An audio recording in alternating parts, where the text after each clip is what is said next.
இலங்கையில் போர்க்குற்றங்கள் நிகழ்ந்துள்ளதாக அந்த நாட்டு அரசால் அமைக்கப்பட்ட குழு உறுதிப்படுத்தியுள்ளதால் இலங்கையுடனான உறவை இந்தியா மறுபரிசீலனை செய்ய வேண்டும் என விடுதலை சிறுத்தைகள் கட்சியின் தலைவர் தொல் திருமாவளவன் தெரிவித்துள்ளார்.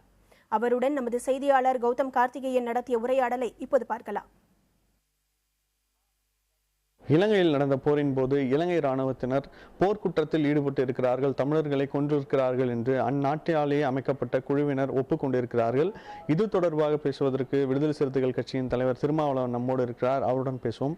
வணக்கம் சார். சார், அந்நாட்டிலேயே அமைக்கப்பட்ட குழுவினர் ஒப்புக்கொண்டிருக்கிறார்கள், போர்க்குற்றத்தில் இலங்கை இராணுவத்தினர் ஈடுபட்டிருக்கிறார்கள் தமிழர்களுக்கு எதிராக என்று இதை நீங்கள் எப்படி பார்க்கிறீர்கள்?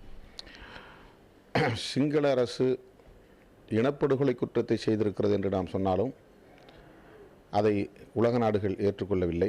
ஆனால் போர்க்குற்றம் நிகழ்ந்திருக்கிறது என்பதை ஐநாவால் நியமிக்கப்பட்ட குழுவும் உலகத்திற்கு வெளிப்படுத்தியது. அண்மையிலே மனித உரிமை ஆணையத்தில் சமர்ப்பிக்கப்பட்ட அந்த அறிக்கையும் அதை உறுதிப்படுத்தி இருக்கிறது. இந்நிலையில் ராஜபக்ஷே அரசில் நியமிக்கப்பட்ட நீதி விசாரணை குழு தற்போது அங்கே போர்க்குற்றம் நிகழ்ந்திருப்பதை ஒப்புக்கொண்டிருக்கிறது.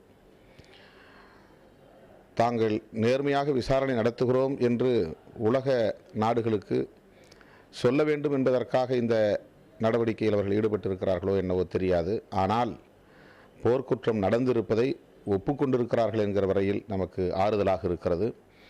இந்த சூழலிலாவது இந்திய அரசு சிங்கள அரசுடன் கொண்டிருக்கிற உறவை மறுபரிசீலனை செய்ய வேண்டும், பொருளாதார தடை விதிக்க வேண்டும், அவர்களுடனான உறவுகளை துண்டித்து கொள்ள வேண்டும்.